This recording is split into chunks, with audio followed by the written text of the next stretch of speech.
Hi, everybody, and welcome to the ESN Learning Center. Today, we are doing a free ketogenic diet webinar for you all because, everyone's talking about the ketogenic diet, and there's a lot of buzz about it, and I just wanted to set the record straight and get some advice out there to people and make sure everything is okay and that you're considering the right things if you're looking at this diet.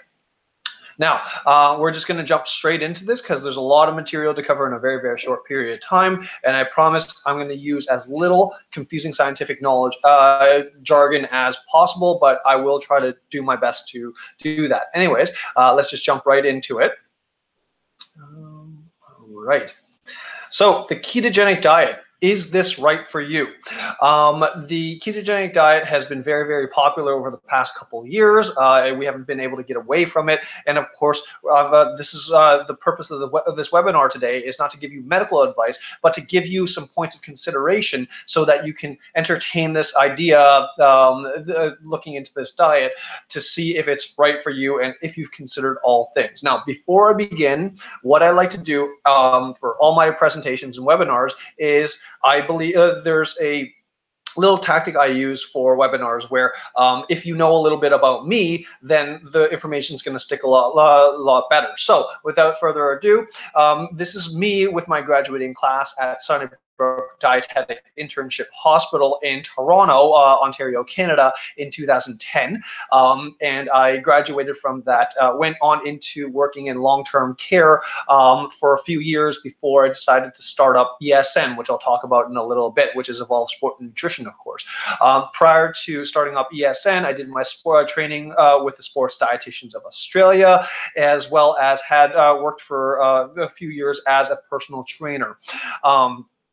That being said, I am also an avid world traveler because what I love to do is research food around the world, different cultures, how different cultures cook food and their different interpretations on health. And these are just pictures of one of my latest vacations from Guatemala and Belize. And the picture on your right, you will see is a picture of me in a cooking class in Thailand.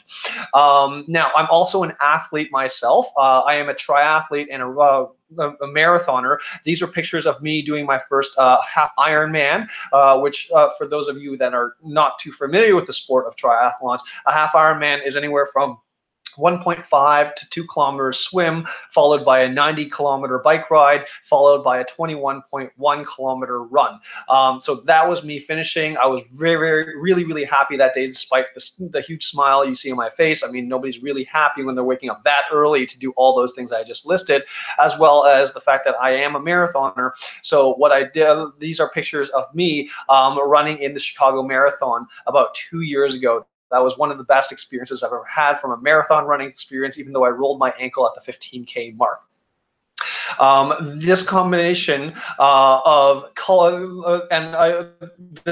combination of culinary, trained as a chef and a pastry chef, along with the clinical world of dietetics, as well as being an athlete and personal trainer, has what allowed me to create ESN, where ESN is a combination of all three things, as well as other aspects in terms of lifestyle for sleep, stress, and everything else, few and far in between, on how all those things come together to impact your health, because not one thing itself one change in itself can change every other thing. And of course, I created Evolved Sport and Nutrition, ESN, as a way to do that. And what we do now is we work with high-level athletes to the weekend warrior. In fact, what we have right now is we're very proud, working with some national champions of Canadian national champions in boxing, ultra endurance marathons, as well as some professional athletes in the world of hockey, elite athletes in the Olympic sports,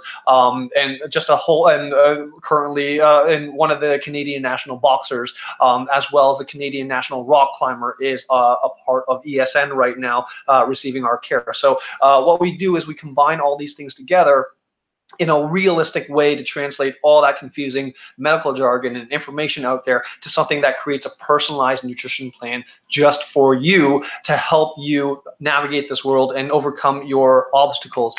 In which case, the tagline is always ESN is complete lifestyle management, because we do look at all those different factors that impact health. Finally, this is just for fun picture. This is a picture of my dog. His name is Chewbacca. He is an 8-year-old chocolate lab. I don't know if you guys are familiar with this, but I love internet memes. And one of my favorite meme threads is dog shaming. So I love to dog shame my dog. And one of the things he does is in the morning, he always puts his snout right up to my face, sniffs a couple of times, and then sneezes directly, and then has a big goofy smile about it. And funny thing is he always knows when he's being dog shamed because he always puts this face.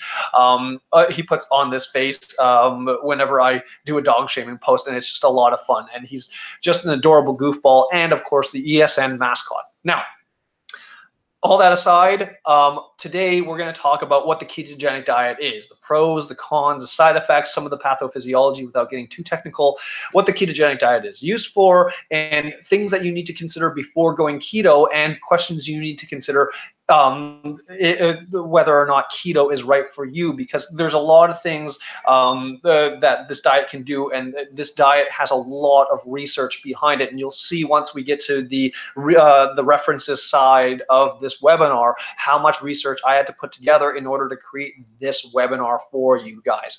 So those are the questions that we have to ask. But before we do, I want to introduce you to someone. And this is a client of mine, a past client, I should say. Her name is Nancy. Now, Nancy has given me express written consent to share these photos with her, as well as her story. So what happened was about 3 years ago, I had met Nancy, and she had come to me for nutrition recommendations and advice. Now, this is her at, she, like many people, she did not like to be photographed, anywhere from the neck up, just because she was not happy with the way she looked, and everything like that. Nancy was a very motivated individual, highly physically active, but was unable to lose weight until she met me, and we started talking about this diet together and whether or not it'd be right for her. Now, I started seeing her in January, January, where her starting weight was about 230 pounds. So I'm going to get you to hold on to Nancy. We're going to come back to her story in a little bit, but this is a person, this is a client of mine that's highly successful with this, and we'll see how successful she is at the very end of this. However, right now, let's talk about the ketogenic diet. So the ketogenic diet is, first of all, ketosis is a metabolic state where the body uses ketone bodies as fuel for energy. It is a direct response to starvation, as it was discovered in the 1920s after starvation studies.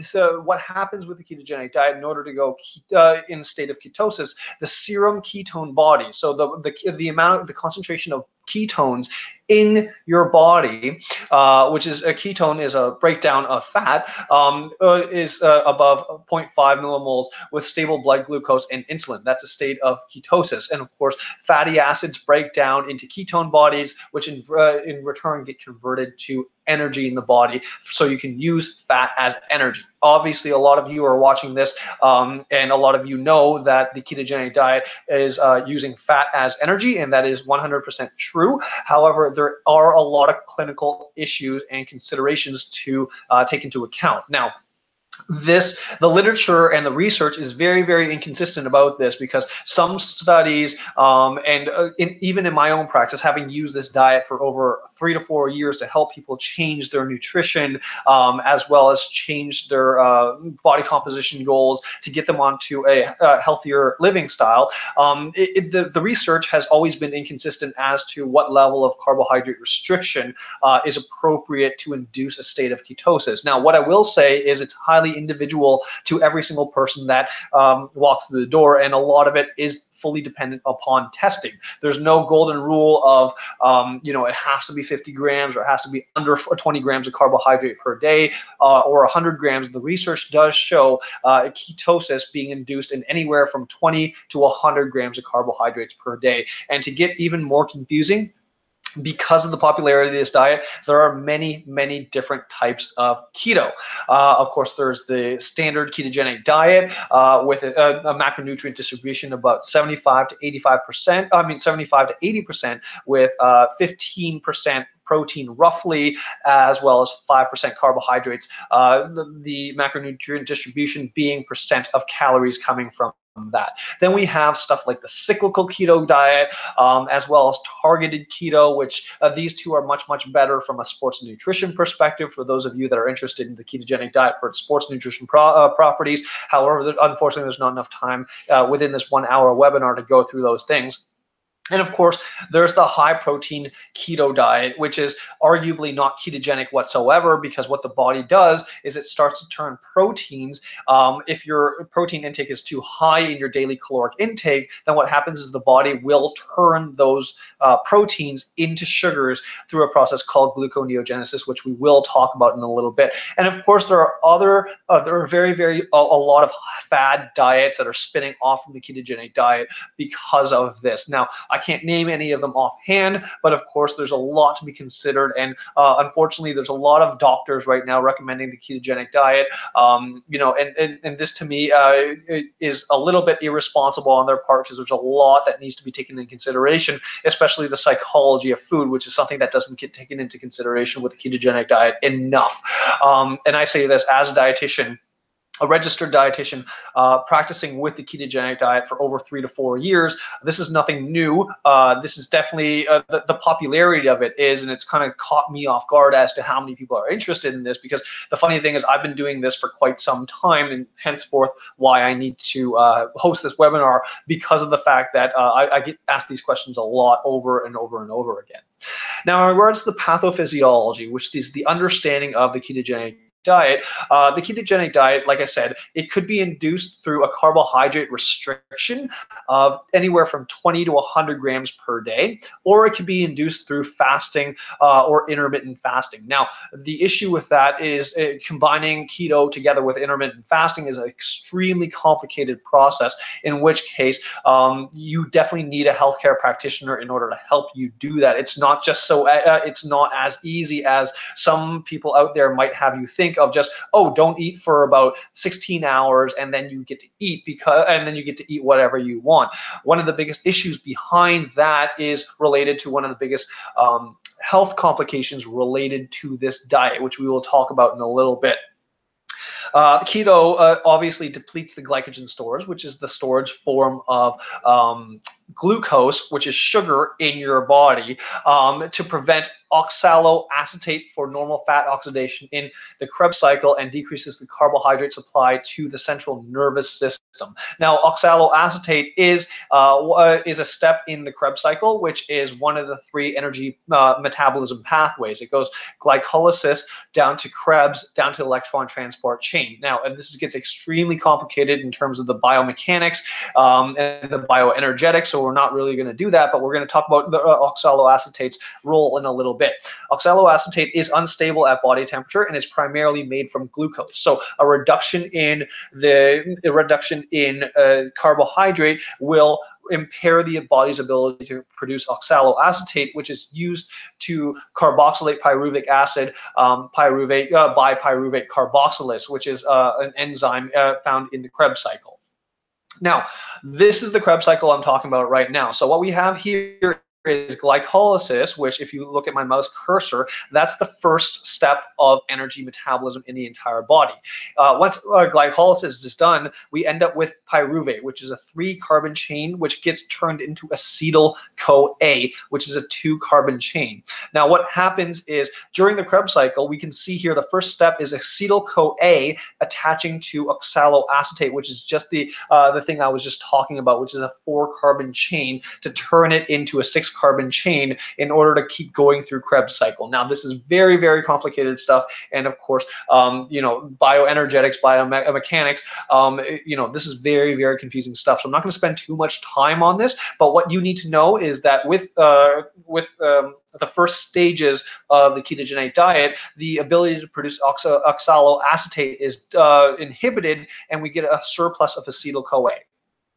So what happens after 3 to 4 days of fasting or extremely low carbohydrate intake? We get something called keto brain fog or keto fog, which is very, very similar to flu-like symptoms. So, I mean, if you're reducing carbohydrates, extremely reducing it, that's something that you need to take into consideration for about a week to 2, depending on how compliant you are and how rapid the decrease in carbohydrates is. You'll have to deal with some of the worst flu-like experienced in your life.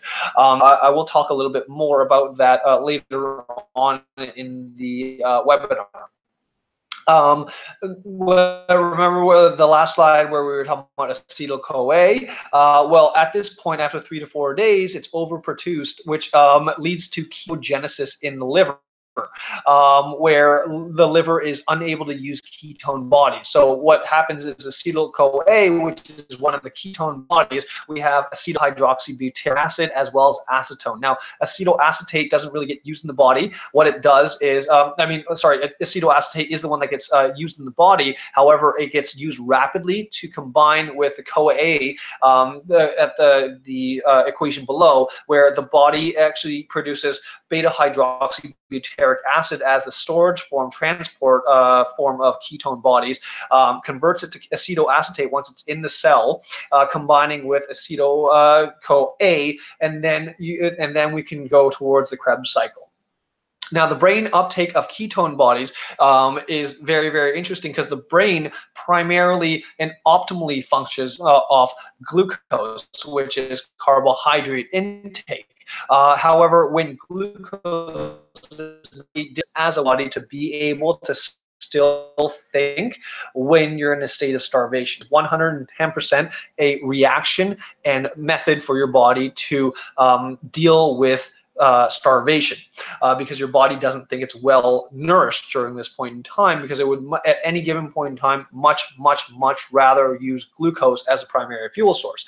The brain is able to use the ketones when the concentration reaches 4 millimoles per liter, and the normal concentration of ketones in the body, because there are always a little bit of ketones floating around in the body, is under 0.3 millimoles per liter. So that's quite a jump in the concentration of ketones. Now, it should be said that after this keto fog is over, before that, during this keto fog period, there's a process called gluconeogenesis. Gluconeogenesis is basically a fancy way of saying making new. What it does is it starts tearing apart your lean muscle mass to get glucogenesis, specifically glutamine and alanine. The body is able to use these amino acids being the building blocks of protein. So if you imagine a pearl necklace strung together, each one of those pearls would be an amino acid, and the would be a protein. What happens with the glucogenic amino acids is your body starts tearing apart your lean muscle mass, which means your muscles first and foremost, but even some of the organs that you're having. Now, it starts forming glucogenic acids in the first couple of days until your body is quote unquote fat adopted. So that's when you've gotten out of the keto brain fog period, where those side effects are, like the flu-like side effects are gone. You're therefore fat adapted, because what the body can also do is use glycerol, which is the backbone from a fatty acid in your body, which is also, from a technical standpoint, called a triacylglycerol. Glycerol, of course, is the 3-carbon chain that binds together the fatty acids together in a fork-like fashion, and breaking apart the fat stores. This is where the ketogenic diet does the majority of its work. It uses glycerol to create through a process of gluconeogenesis constantly through ketosis to fuel the liver, because the liver cannot use ketone bodies as a energy source. It can only use glucose as an energy source. So throughout the entire time, gluconeogenesis is active. However, once you're fat adapted, 16% before you're fat adapted, I should say, 60% of the glucose in the liver is used during that first week of ketogenic diet. Afterwards, after there's a once you're fat adapted, 60% of the glucose after adaptation comes from glycerol. So you are actively tearing apart. You are still having some muscle tear down during the fat adaptation phase. But primarily, the majority of the energy that your kidney needs is coming from glycerol, which is coming from your fat stores. Now, one of the biggest things is the ketogenic diet. If that wasn't confusing enough for you, the ketogenic diet has the two biggest health complications in the world of nutrition. The two things that can cause acute death is associated with the ketogenic diet. And of course, this is something that needs to be talked about. Not a lot of people want to talk about this when they talk about keto, because all they want to do is talk about the benefits of keto. And don't get me wrong, there are a lot of benefits of keto. However, there are the two biggest health risks associated. So for diabetics out there, type 1 and type 2, you could develop diabetic ketoacidosis, especially because there are a lot of practitioners, a lot of physicians out there irresponsibly saying that the ketogenic diet can cure your diabetes. That is, in fact, a manipulation of language. The ketogenic diet cannot cure diabetes. In fact, it cannot cure anything. What it does is, the more accurate language is, the ketogenic diet can help control diabetes through lifestyle management, which is the ultimate goal of diabetes management anyways, is to try to get lifestyle factors like physical activity and diet together to control diabetes. In regards to chronic disease, once you're diagnosed with chronic disease, that stays on your diagnosis history. Therefore, you can't be cured of it just because you're not using medications. When you can have diabetics that are perfectly controlled, their blood sugars are perfectly controlled with diet and exercise, it doesn't mean they're cured. That's very, very manipulative by the people that say that keto can cure diabetes, because it really can't. It can just control diabetes through diet and exercise. Now, diabetic ketoacidosis, what it does is the ketone bodies that we talked about, so the acetoacetate, acetone, as well as beta hydroxybutyric acid, these come with a negative charge.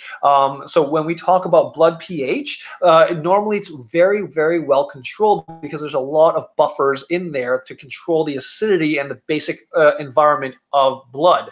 Unfortunately, however, for diabetics, sometimes it's not able to control this anymore. There's too many ketones in the body and can create a negative pH balance, which could induce excessive thirst, frequent urination, nausea, vomiting, abdominal pain, weakness or fatigue, shortness of breath, fruity breath, which is just related to the acetone as one of the ketone bodies, which is typically breathed out through your lungs, hence the fruity breath that you will get as a side effect from keto, and of course cognitive impairment. Now, typically in diabetics, this is normally due to the body not being able to produce enough insulin. However, in the ketogenic diet, it is because we are actively trying to stimulate ketone body production, and therefore it could overload the blood pH. So with that being said, diabetic ketoacidosis could lead to death. I can't sugarcoat that enough, and that was not a pun, but it can lead to death. So if you have diabetes, if keto can be successfully used to treat and manage your diabetes, and help you reduce weight and get off some medication, so you're not reliant on that for the rest of your life. However, what you do need is an experienced dietitian and medical team that has worked with diabetics as well as the ketogenic diet in order to safely help you get there. So please, please, please, if you're a diabetic watching this webinar, do not attempt to do this diet on your own. There are major, major health complications. The second health complication, it can affect everyone, and not just diabetics, and this is refeeding syndrome. Refeeding syndrome is a shift in a fluid electrolytes, as well as a couple other things, but what we're most interested here is potassium, because what happens is starvation through this graph right here. We can see starvation, malnutrition affecting glycogenolysis and gluconeogenesis and protein catabolism, which goes on through this chemical cascade. And like I wish I had more time to talk about this, but what essentially happens is that the moment you rapidly introduce carbohydrates back into your diet, this sends off a really, really big insulin response. What that insulin response does is all of a sudden it opens up all the cells in your body, because that's what insulin is supposed to do. Insulin is an anabolic hormone that helps build. Anabolic being the word to describe building. Now, insulin is extremely important in building muscle, as well as other kind of tissue around the body. So we do need insulin. Insulin is not a bad thing. A lot of people would have you think that insulin, the insulin related, the theory of obesity still exists. However, this has long been debunked by research and science. So it's not a thing, but insulin is very, very, very important in this diet, because what happens is insulin typically around the body opens up, it acts as the key to the cells. So within the world of diabetics, where the insulin is not, the blood sugars are not properly controlled, and there's damage at the pancreas with the beta islet cells that have stopped producing insulin, and they need insulin injections, what happens is the concentrations of all these things keep the blood sugars are not able to enter the cells, because what the insulin does is acts like the key to open up the doors to allow the carbohydrates into the cell. Now, what happens after a long period of keto, then you're susceptible to refeeding, because technically the body does think it is starving. It is not a proper thing. So what ends up happening is your insulin sensitivity rises rapidly through keto, which is a good thing. However, carbohydrates need to be reintroduced properly, because right now there's not a lot of these programs that I'm seeing that teaches people how to reintroduce carbohydrates into their diet to prevent refeeding syndrome. What refeeding syndrome is, with the opening of the cells to allow carbohydrates in after a big meal, after you've hit your keto goals or whatever it is, then what happens is the electrolytes shift, as well as the fluids. Now, the most important thing here is potassium, because what happens is when potassium is shifted, either shifted into the cardiac cells or out of the cardiac cells, what happens, because when the cell doors open, the electrolytes follow everything else going into the cells or out of the cell. So what happens is the potassium level in your cardiac tissue, so that's your heart tissue, specifically the pacemaker cells, could either be flushed with too much potassium or lose a lot of potassium. And what that does is it could stop your heart. It could create a heart attack. Now, we first found out about this with Christian missionaries in I think it was Africa, I believe. The story is in Africa, where they were doing missionary work, and a lot of that, of course, was to feed them and bring them out of starvation. And what they brought with them was a lot of carbohydrates, and what happened was when they refed them these carbohydrates, because they were a cheap source of nutrition for calories, people all of a sudden started dying. And then we figured out refeeding syndrome is because of these electrolyte shifts from outside of the cell into the cell, or in the cell outside of the cell, causing these potassium issues. So there's a lot going on here, and of course, like I said, the ketogenic diet is not something to be taken lightly, because of the two biggest medically related side effects in the world of nutrition. However, if properly managed, it can do a lot of things.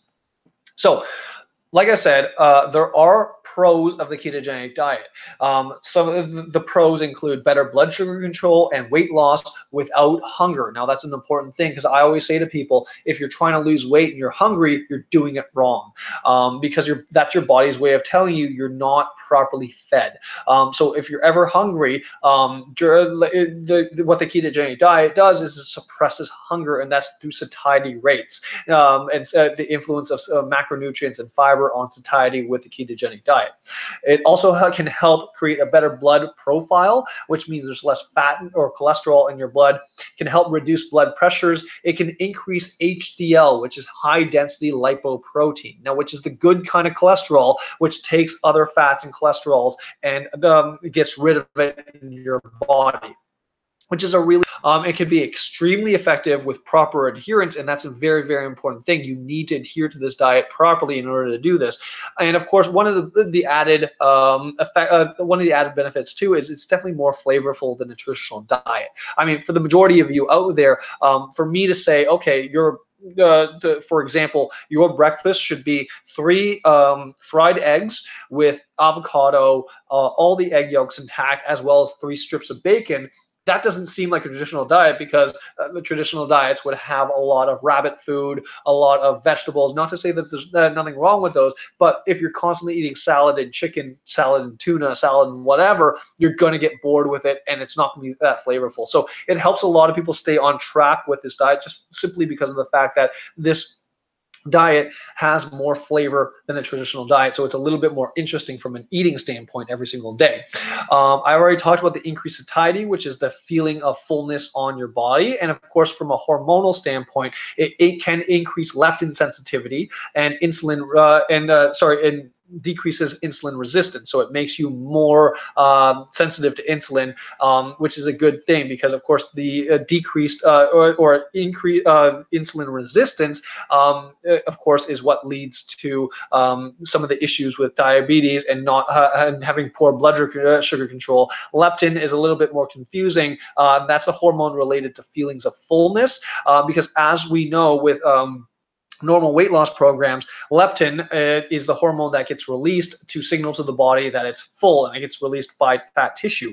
Unfortunately, the more weight you lose, typically what happens is leptin sensitivity decreases. So your body can flush as much leptin out there, but your body may not feel full with the same amount of food. And this is a problem, because this eventually leads to a binge. And of course, with the issue with refeeding syndrome, we all know how big of an issue that is. And of course, there's other pros of the ketogenic diet, but whether or not we can attribute these accurately to the ketogenic diet is a different story. Stuff like increased energy, I don't find this to be true whatsoever, because what increased energy is really looking at is the majority of better blood sugar control creates more consistent energy throughout the day, not increased energy.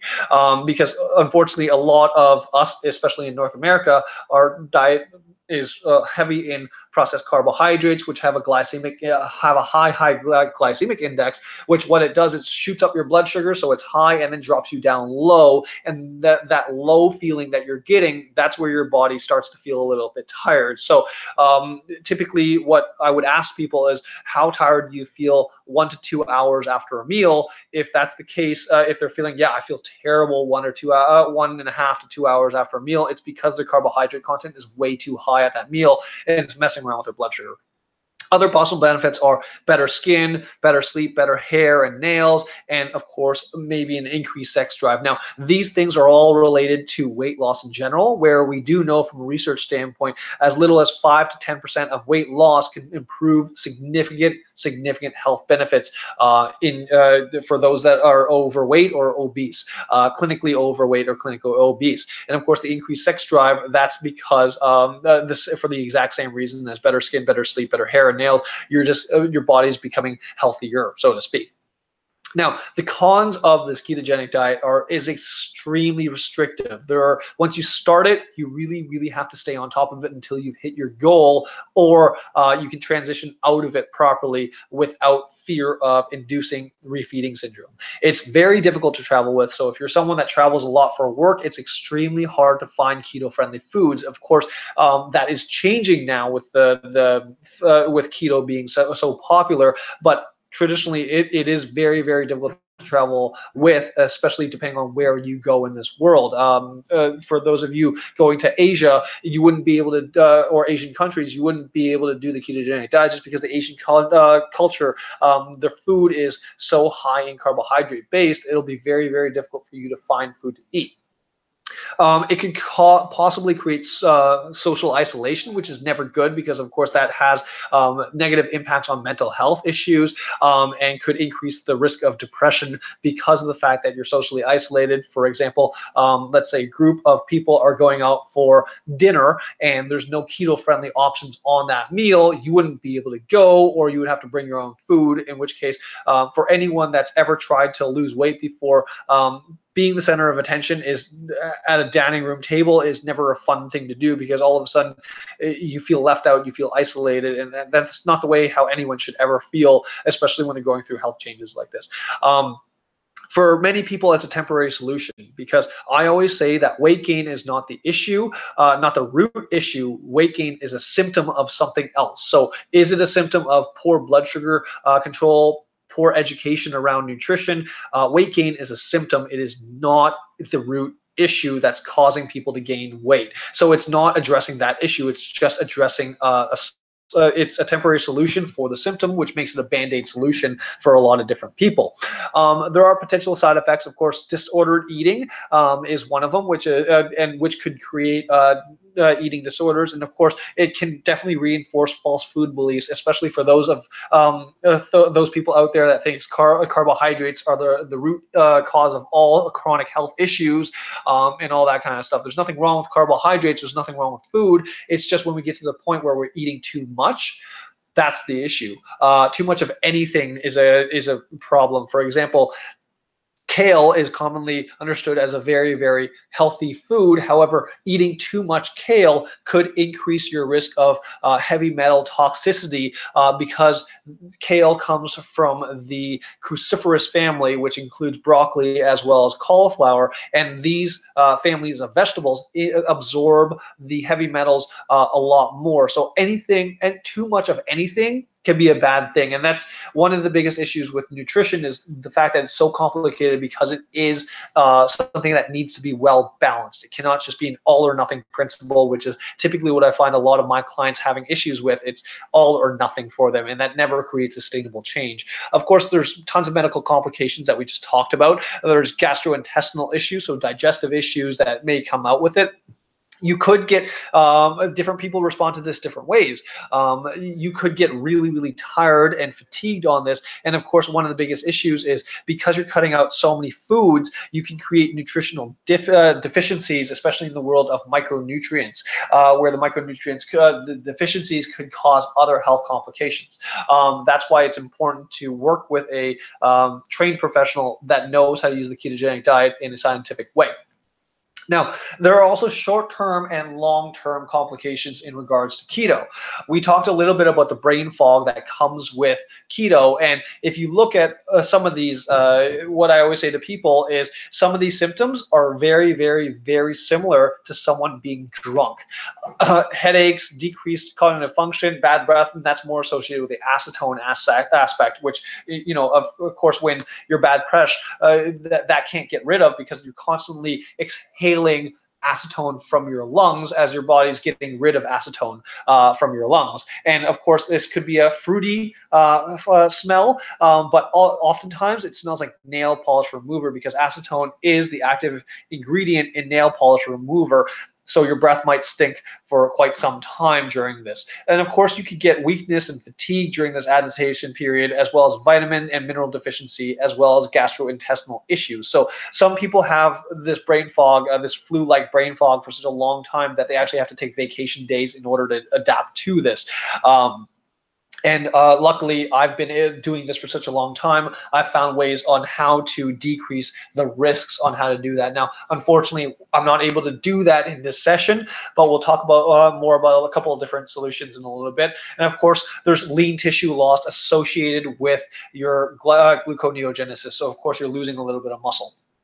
Long-term side effects, it has been shown that there are bone mineral density decreases in the ketogenic diet population, especially for those, this was discovered in children, where the ketogenic diet is effectively used to treat epilepsy. And this is a big, big issue, because in Canada right now, the rates of osteoporosis are rising rapidly. A few years ago, it used to be 1 in 4 women and 1 in 8 men. It's now 1 in 3 women and 1 in 6 men will develop osteoporosis, which is a decrease in the bone mineral density, so the weakening of the bones as they age. Now, this is a big issue, obviously, because as you age, your bone's getting thinner, and your muscle mass decreasing without proper nutrition and physical activity interventions. If you have a sudden slip and fall, which is very likely in Canada, or you can have something called spontaneous fractures, where like the weight of your upper body will cause fractures in your spine, your hip,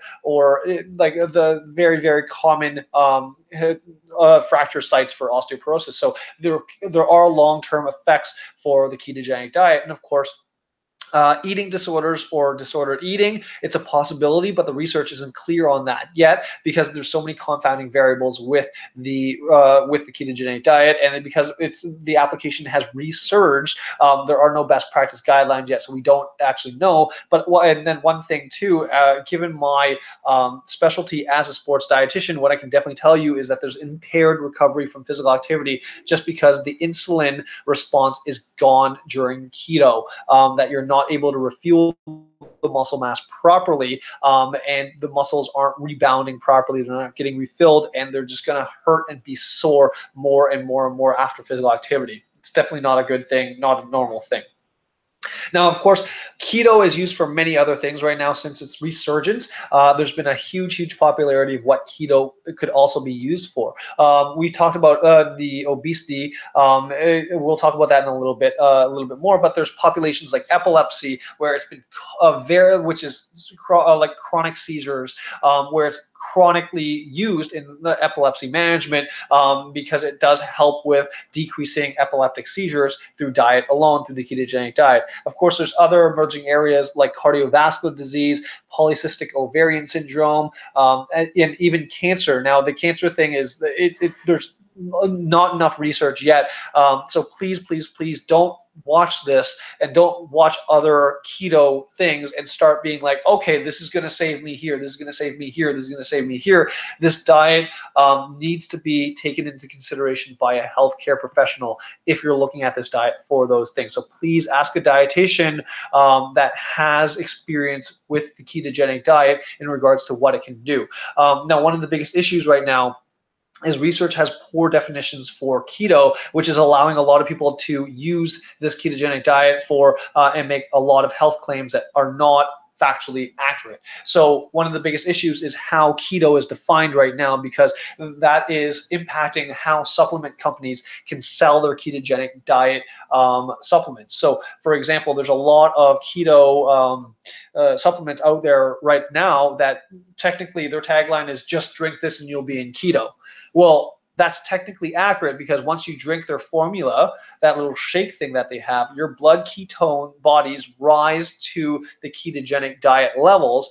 However, without manipulating diet, what you'll have is a drop off of these ketone bodies within 1 to 2 hours. So technically, and then you're back where you were to begin with. So you didn't do anything there. You just consumed a whole bunch of ketones, and technically speaking, yes, you're in a state of ketosis because the concentration rose above the normal levels, which is, of course, very small at under 0.3 millimoles per liter. And obviously, different people, like I said, have ketosis activated at different carbohydrate level restrictions. And of course, there's a lot of self-reported data out there right now in the world of research, and relying on self-reported data, which impacts the quality of the research that we're getting there. Because nutrition is one of the hardest things to research, with the many variables in consideration. But we still need to use the scientific research to support what we're doing. Now, keto and obesity is not just for weight loss. There's other reported benefits as well. Ketones may protect from cognitive impairment caused by weight gain and obesity, because that is a thing that happens. Cognition does decrease with weight gain and obesity, but how much, we don't know, because it's not we don't know yet. We do see improved moods with people in obesity with keto, and that could largely just be because there's more consistent energy levels throughout the day. More improved insulin sensitivity, which is very important for physical activity, and we will and unfortunately there's not enough time to talk about that right now, but it increases insulin sensitivity, which is an all-around good thing for what and why people are able to transition off their diabetic medications, is because they no longer need their diabetic medications to help them with insulin. Now, one thing I will say is that is only applicable to type 2 diabetics, not type 1. Type 1 is a genetic issue where your pancreas is just not able to produce insulin. You're dependent on insulin for the rest of your life. If you do keto, then ketoacidosis is very likely to happen. So please, for the diabetics out there listening, do not start this without medical consultation beforehand. And of course, beta hydroxybutyric may inhibit class 1 histone deactylases, which can inhibit tumor growth and are used to treat metabolic and neurological diseases. However, like I said, in cancer, because obesity is the second leading cause of cancer, next to cigarettes and alcohol, it's very closely tied together. But the research is not clear yet, so please don't start using keto to treat your cancer. And of course, suppressed ghrelin and insulin leptin sensitivity, which we already talked about. In terms of the safety, blood lipids, which the blood profile, it can decrease carbohydrate intakes, can increase the good cholesterol and triacylglycerides through decrease of hemoglobin CoA reductase, which is an insulin-activated enzyme. Keto there's a complication right now, oops, there's a little bit of a typo, can increase the size and volume of LDL cholesterols.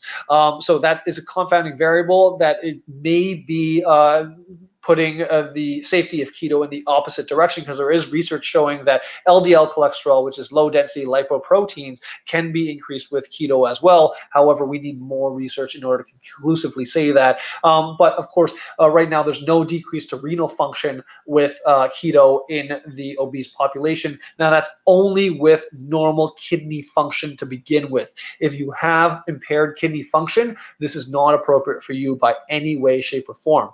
And of course, looking at the bone mineral density, like we already talked about, but of course, one of the biggest issues with the obesity variables is that they're confounding, because type 2, insulin resistance, hyperglycemia, metabolic syndrome, and decreased physical activity all work together to decrease bone mineral density. So whether or not decreased bone mineral density is keto specific, we don't know yet, but it's definitely a factor and it can't be ignored.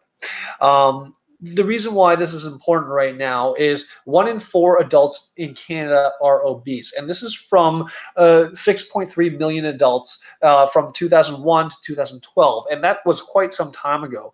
That represents a 17.5 increase in 2003. That's a huge, huge jump. Now, the distribution of males to females are roughly the same, about 26.1% males and 24.8% females.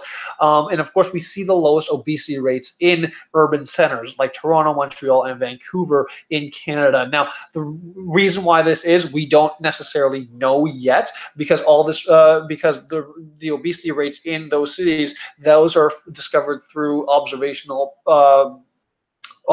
research, which is of course not, it's correlational, not causational. So just because we observe this doesn't mean that if you're obese and move to Toronto, you will start losing weight. That's not what it's saying whatsoever. Correlation is and causation are two separate things. So to give you an example, for correlation, ice cream sales increase in the summer, as well as crime increases in the summer. Now, if you were to look at those two variables and put them together, and if you were to say, well, we're going to ban ice cream to decrease crime, that doesn't make sense whatsoever, because ice cream sales obviously increase in the summer because it's hotter and people want cold treats.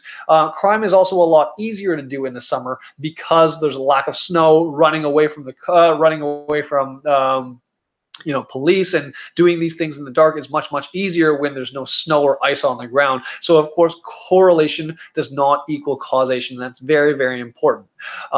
Here's some more stats, especially, and these are very, very, very, very interesting stats, especially when you look at the children population of 15 to 17, whereas the adult population for obesity has stayed relatively similar in terms of percentages from 2004 and 2011. Now, the increase of the population has dramatically increased too, but like I said, there's a rising trend in overweight and obesity that we need to combat, and the ketogenic diet is very, very effective at doing that for many different reasons. However, it needs to be controlled and the diet needs to be respected.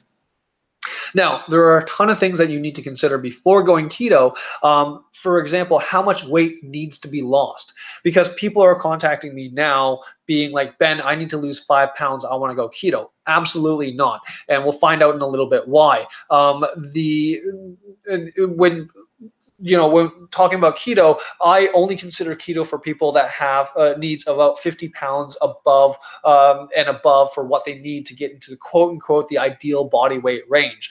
I also have to we have to also look at, are there other diseases and chronic diseases at play that might complicate things once you put the body through keto. And this is why you need a medical professional to look at this and not just read books and everything on the internet just because they promise the sexy tagline of burn fat, eat fat to burn fat. I mean, that's very, very appealing because it's very contrary to a lot of things that we learn in nutrition.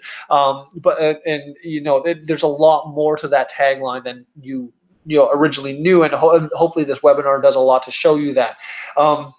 And of course, like I said before, weight gain is a symptom. It's not a cause. If you use the ketogenic diet to get down to your ideal body weight, it's still not going to treat the root cause of what your weight gain issues were.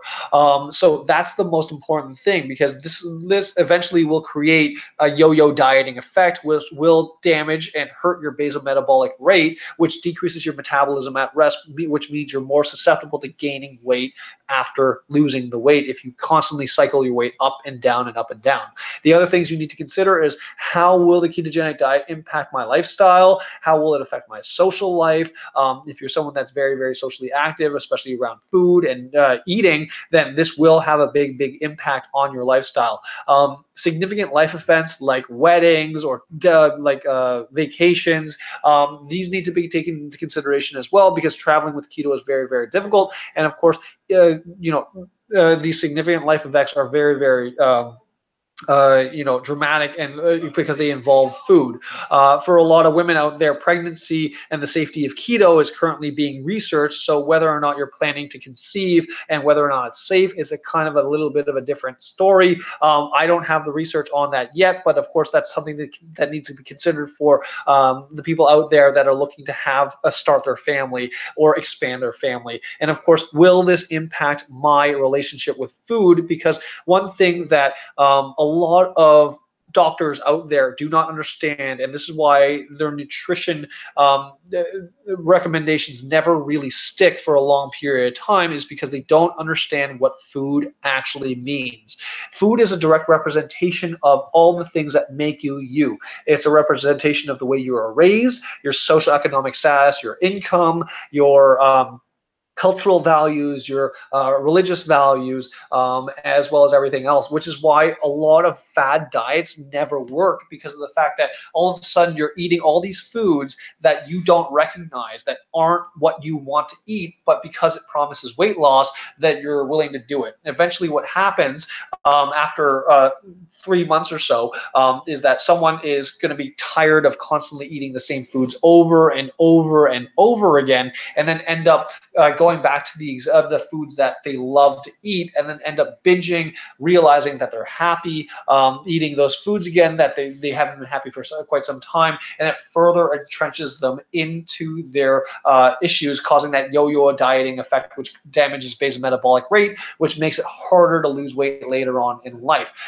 This food your food choices are a direct representation of your identity, and when you change them way too much, they will impact your it will create a soft identity crisis, which is why a lot of diets out there do not work, because this doesn't get taken into consideration.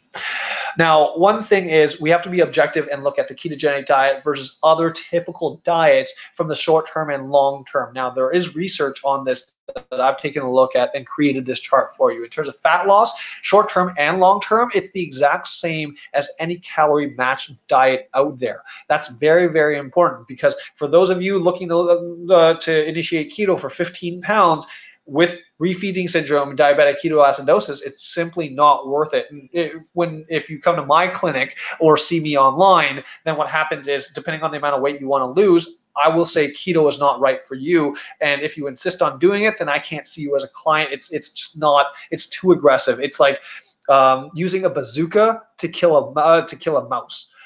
It's just complete overkill at that point. There are many other ways to lose weight, many other proven ways to lose weight properly and healthy that have less complications with it. In terms of lean tissue loss, so that's muscle mass loss.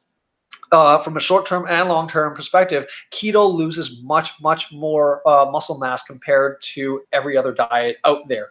In terms of the anaerobic physical performance, so this is stuff like sprints, CrossFit, and then doing high-intensity physical activity, it's a decreased performance compared to every other diet, and that's related to the energy pathways associated with it, which we don't have enough time to cover right now, and there's not enough long-term data. In terms of the aerobic performance, which is where triathlons, triathletes, marathon runners, and everyone doing everything from the aerobic pathway, it's a decreased performance in the short term compared to everything else.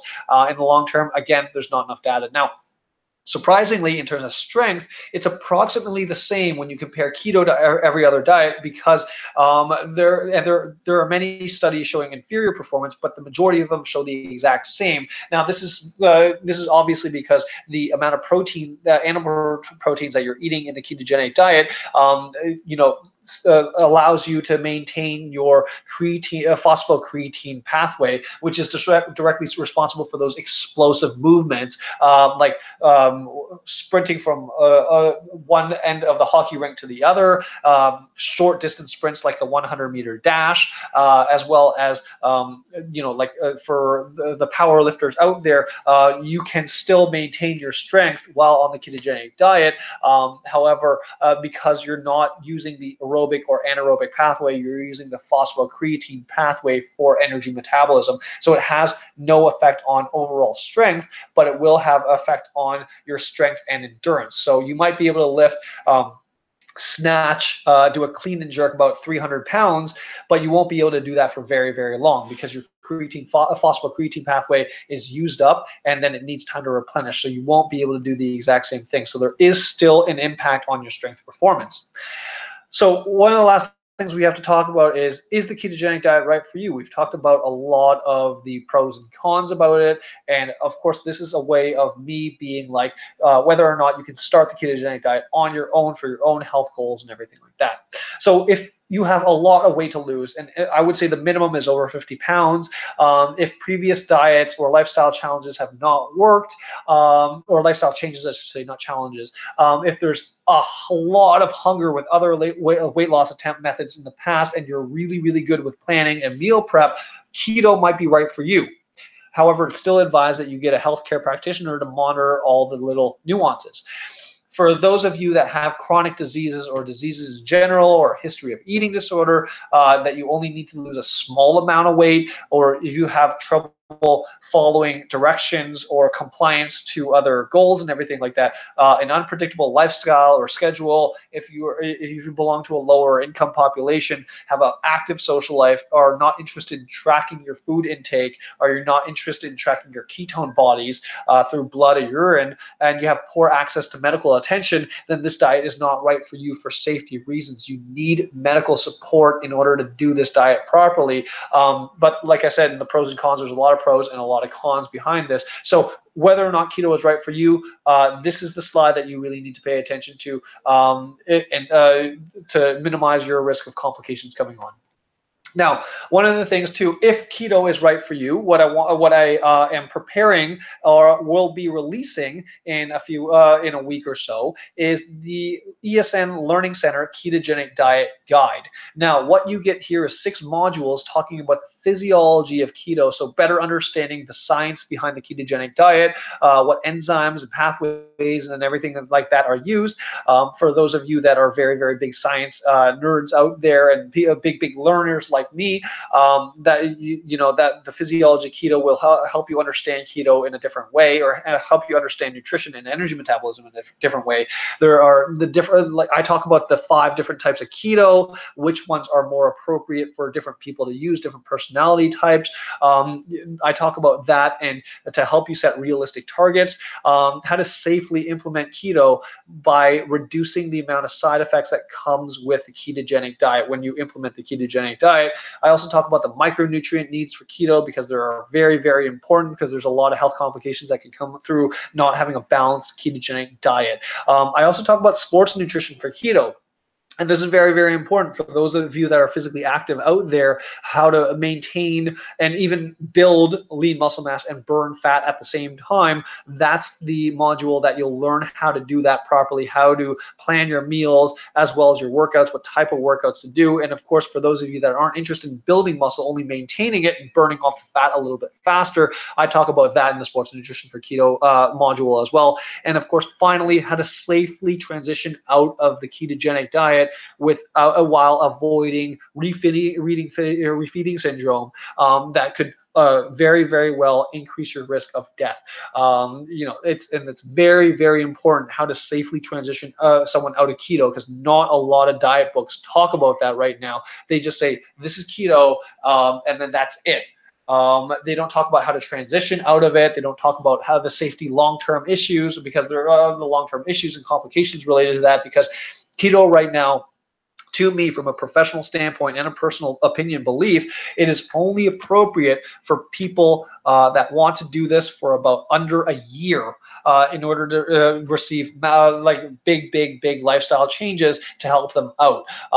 There's no literature on the long-term effects of keto for weight loss. We still don't know. There's no research behind that. And of course, you get a practical understanding of keto. You understand how to integrate physical activity with keto to maintain lean muscle mass and effectively burn fat. And take a look at the psychosocial considerations for keto, especially in regards to how to plan vacations around keto, how to plan significant life events like weddings, or like anything like that around keto, how to actually be able to stay on keto and not have it affect your social life, which is very, very important, especially when you consider the time when you initiate keto could impact big calendar events, like let's say Christmas.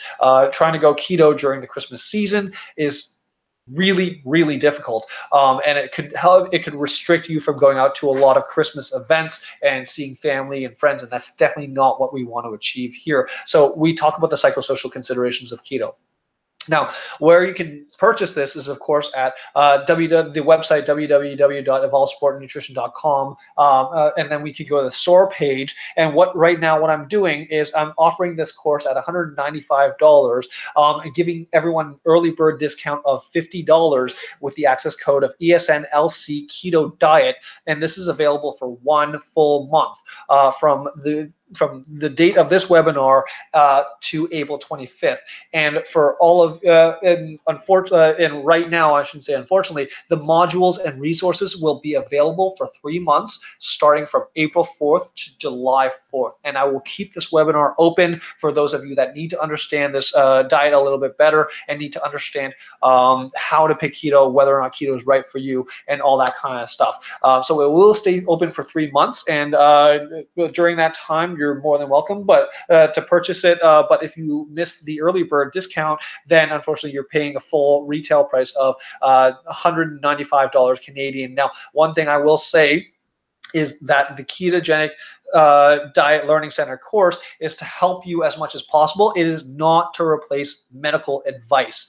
So if you do have complications, it is definitely 110% recommended that you go see a physician and a registered dietitian to help you through this process. It is not is only for those of you that fall into the yes category that need a little bit of extra help to further move along everything in regards to your body composition goals and your health goals.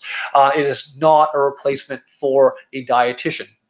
If you have any of those issues that fall under the no category, like disease, chronic disease, and all that kind of stuff, and you're still interested in the ketogenic diet, then you can definitely come to the website evolvesportandnutrition.com and book appointments with many of our very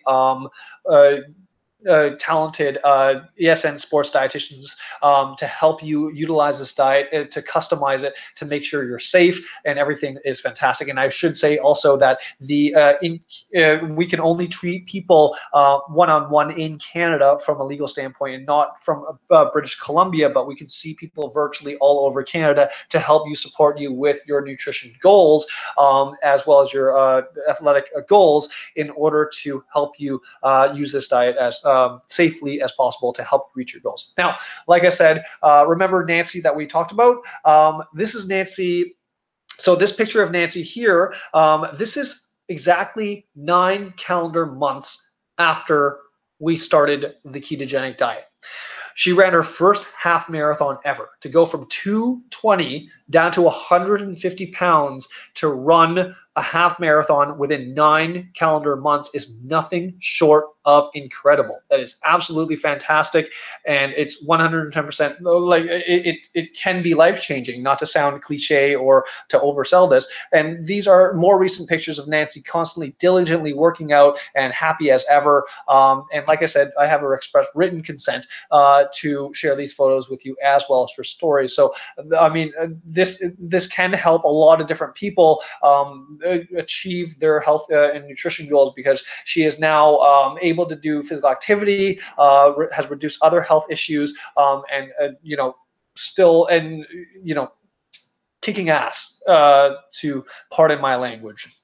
So if you guys are interested in learning more, you can always contact us through our website, our Instagram, our Twitter, our YouTube channel that you watch this off of most likely, as well as your Facebook. We have a Facebook page. So please reach out and contact us. Let us know what you think. Obviously, leave a comment in the comment section down below. We'll do our best to get back to them and everything like that. But yeah, so just to further show you guys how complicated this diet is, I want to thank you first and foremost for watching this. I know it hasn't been easy watching a 1 hour long webinar, but here are the many references I used in order to create this 1 hour webinar. This is a crazy diet. There's a lot of science behind this. It's very exciting in the world of nutrition right now, but it's a very complicated stuff. So please, if you if you need extra help with this, or you need to or you're already on the ketogenic diet and you watch this and you need to transition, then let us know, or sign on to the ESN Learning Center course, and we will be able to help you out to safely transition you out in the best way possible. All right, so that is the ketogenic diet. I want to thank you all for watching. This has been a pleasure to help do for you, and I hope this answers a couple more questions on for those of you that are on the fence of whether or not the ketogenic diet is right for you. So thank you very much, and we will see you very soon, and let us know what you think. Bye.